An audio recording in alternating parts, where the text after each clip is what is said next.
that is right, ladies and gentlemen. I just saw a knockout performance. This is the Creed review. I just got done watching Creed. I just came from the movie theater. I rushed all the way back here to get this done. I got notes. I got my mindset, and I'm going to tell you people about it right here, right now. First of all, we're just going to start it off right here.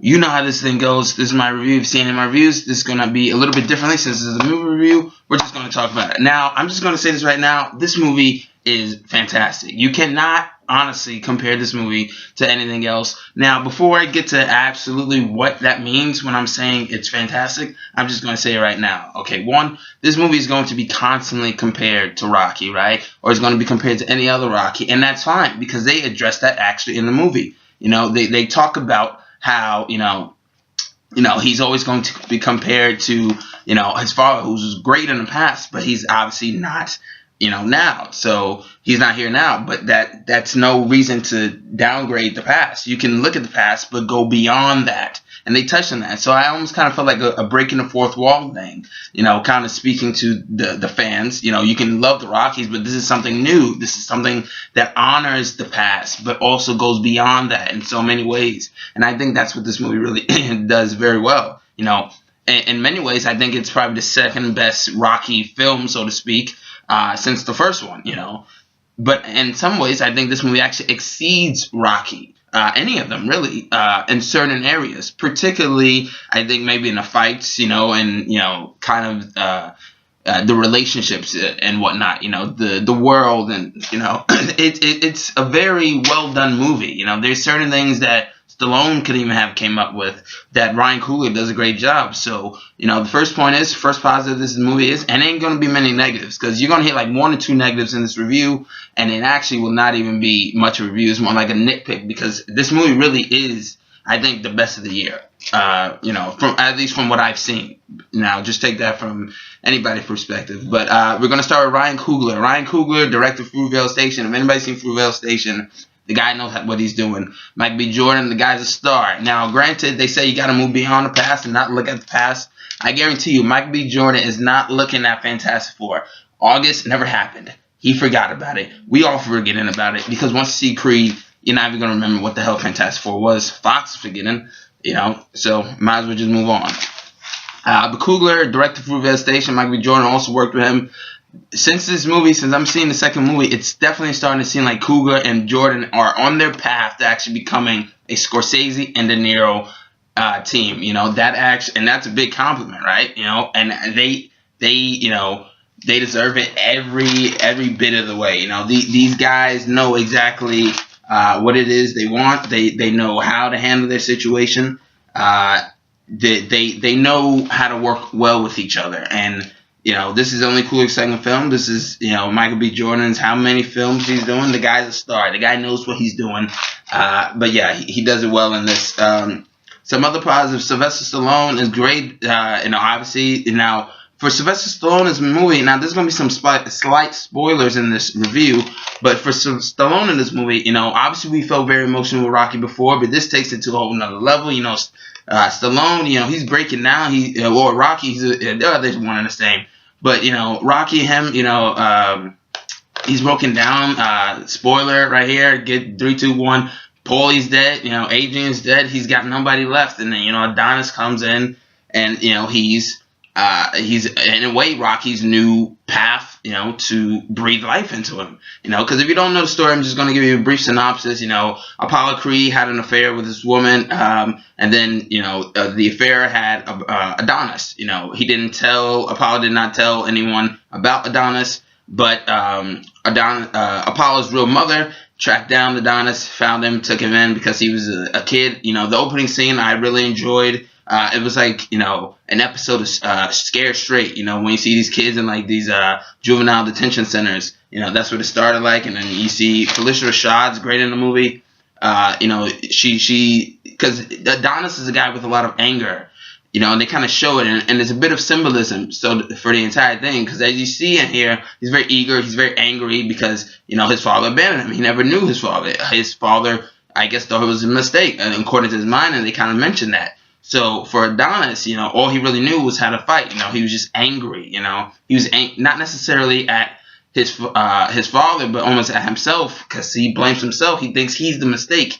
And that's what I really like, because at the end of the day, even though he's, a big jacked up guy, big boxer and whatnot, at the end of the day, he's just, a scared kid that doesn't want to be abandoned. Because once Rocky, and you saw it in the trailer, so it's not a spoiler. So once Rocky starts to get a little bit sick, he feels like Rocky is starting to abandon him. He starts to grow with Rocky, and then, if Rocky dies, then once again he's losing somebody else. His mom kind of not disowned him, but just like shoved herself away because she didn't want to be a part of a fighter or a stepmom, whatever it is. But yeah, the performances across the board were all great. Michael B. Jordan is fantastic in this movie. Michael B. Jordan got in great shape for this movie. Sylvester Stallone, some people saying he deserves a supporting actor nomination. At first I wasn't too sure, but then there's one scene, I won't spoil the scene, but there's one scene in there, and you may know what it is once you see it, that actually just almost wants to just bring tears to your eyes. Other positives in this thing, I can't name enough, but other positives, the throwbacks. You gotta love the throwbacks and callbacks to Rockies. A negative real quick, I was just like, they did all these throwbacks, and maybe it was supposed to be a throwback, but they didn't actually drink the raw eggs. They showed fried eggs, cooked eggs, but they didn't drink the raw eggs. So, I guess salmonella poisoning is dangerous since the 70s, but hey, why not? Bianca, which is Michael B. Jordan's love interest, I really liked their relationship. It kind of reminded me of, Rocky and Adrian. And speaking of reminding, pretty much, essentially, some people, it follows the same themes of the first Rocky. Underdog kid gets his chance at the big time for this one big fight, and whatnot. But yeah, it pretty much follows the same plot almost as Rocky. Essentially, it's almost like a remake, but with, Stallone playing Rocky in the Mickey role. I liked it how Stallone quickly kind of slowly became Mickey. Mickey slowly got his sick. By the time, the movie ends, he's even wearing like the cap like Stallone. So I thought that was cool.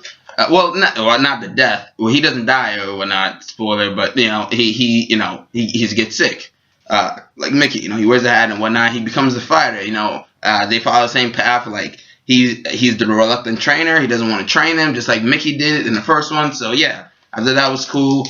A couple other things was the inspirational music. They play the Rocky theme, and I thought that was the epic moment of the entire movie. I thought that was just fantastic because, for one, they play the Rocky theme at the very end, and the final fight is great and whatnot. But the actual Creed theme, which I think people are actually gonna get behind, but I think the Creed theme is fantastic. To me, it's kind of like a debatable thing where people would be like, well, is the Man of Steel theme better or is it the John Williams score? And either one, they're for a different generation. And I felt that. I felt like Creed could be the hero, the inspirational hero that Rocky was for his past. Now, is he trying to be the exact same? No, he's trying to make his own legacy, which they kind of touch upon in the movie.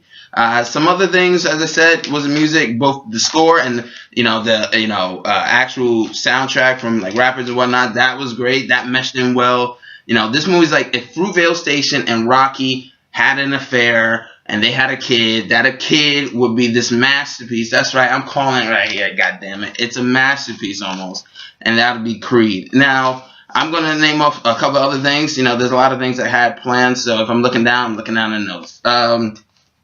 Even though, Adonis is Apollo's son, believe it or not, I see more, and I think Rocky even saw more of himself in Creed, or Adonis, and I kind of liked that. In a way, it's kind of about fathers and sons, that it's like this entire movie is like the circle of life, really. Because, the father becomes the son becomes the student, the mentor, whatever. It just all reverses back, So it's all kind of coming back full circle. So I really enjoyed that.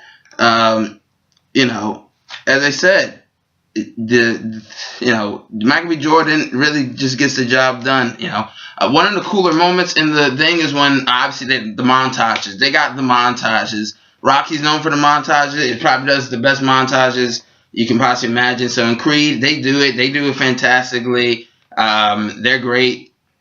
Michael B. Jordan. I can't really even say enough because as I said, it follows the same themes as Rocky. Very well choreographed fight scenes. I think Ryan Coogler did a great job of actually filming the fight scenes, especially like the big fights. On TV. they look like HBO style fights. This, in my opinion, is compared to any of the Rocky films. I think this is probably the more realistic of the Rocky films. Because it feels like a real world fight. Like Balboa, they try to incorporate, actual like HBO or whatever it is into like real fighting. And then here they really do it. They're showing sports specials. They're putting up the posters and whatnot. This is a big pay-per-view fight. Because I don't think there was no pay-per-view as far as I'm concerned. I don't think in the first Rocky. But obviously things have changed and whatnot. So the fights are very well choreographed to the point where they look more like actual HBO fights. If you've ever seen HBO fight, they're very well choreographed. These fights are more well choreographed than a Pacquiao Mayweather fight. That's right, you heard it right here. Two actors going at it in the ring is more choreographed than that. Now, granted, this movie is also more well choreographed than the last like Stallone boxing movie. That being the slop that was a Grudge Match. Now, if you like Grudge Match, great, but you can't deny it. Those fights stuff. Also, was that even though this is a boxing movie, this is more of a character study, and not just character study of Creed. This is a character study of Rocky himself. Because obviously we know the character development of Rocky is coming through. We've seen him age, we've seen him have the ups, the downs, the narrows. And this is just him stripped away of all that armor. He's got nothing. But he bounces back, and looking through not an image of himself, but something that can inspire him to be at least slightly of what he was. I think that, Rocky is pretty much not done because he almost wants to kind of just go away because he has nobody left. He'd rather be with them in that place than be here with no one. But, as I said, Adonis gives him that reason to kind of keep fighting one last time, go that one last round. And it's good to see that, Once the Rocky music plays, as I said, it's fantastic. One of the bright spots in the movies that I actually really did see was when they're doing the speed bag, right? So, and when I see Rocky kind of doing that, I'm just like, damn. I just had a big smile on my face because to me it was just very, satisfying to see him kind of like get back in it. But it's very sad to see him once get sick because I was just like, no, don't tell me that's going to happen. If that happens, then I'm going to be like, damn you, Coogler. Damn you. But Stallone is fantastic. Go see the movie for Stallone. But actually, don't even go see the movie for Stallone. Go see the movie just in general. Creed is a fantastic film. Don't see, a wham bam action movie this week. Go see Creed. It'll make you feel good. It's an inspirational movie. It gets the job done. Now, I'm going to be doing a reviewing system, but the top of the top for a reviewing system is what I like to call Badasstic. Now, Badasstic is it's like a badass movie, but it's also fantastic at the same time, and that's pretty much my cream of the crop when it comes to the highest of reviews. But I gotta say, I gotta give this a Badasstic review, because this thing is good. I did not find any negatives. The only negatives I can honestly say, as I said, was the raw eggs, and and also this. They could have worked on the pacing. This movie's not that long, but there are points where they kind of took a little bit too long to kind of get to something. There's not too many fights, and I didn't have a problem with that because the movie is interesting enough as it is. But I think they could have worked a bit more on the pacing, and that's just a small smidget of a negative. There's nothing really wrong with this thing. It's directed well. It's acted well. Also, Bianca, she was great in Dear White People. That I forgot her name, but she was great in Dear White People. And Phylicia Rashad is also another great one. Like I said, the performances are great. This movie has come full circle. Stallone, should he get nominated? If I'm basing it on that one scene, once you see it, you'll probably say he should get nominated. Michael B. Jordan is great. The screenplay could even get nominated. Boy, would that be a nice thing for Stallone. The first one, he got nominated for Best Screenplay. This one, he's getting nominated for Best Screenplay, but he's only acting in it. So I think this will become full circle. As I said, I give this a review of a Badasstic, a.k.a. this would probably be about a 9.5. Just judging from the nitpicks from the pacing, and, that's about it. But this has been Chris Smith, seeing you the Creed review. Oh, so that knockout punch? Probably not. But still, this is me, signing out.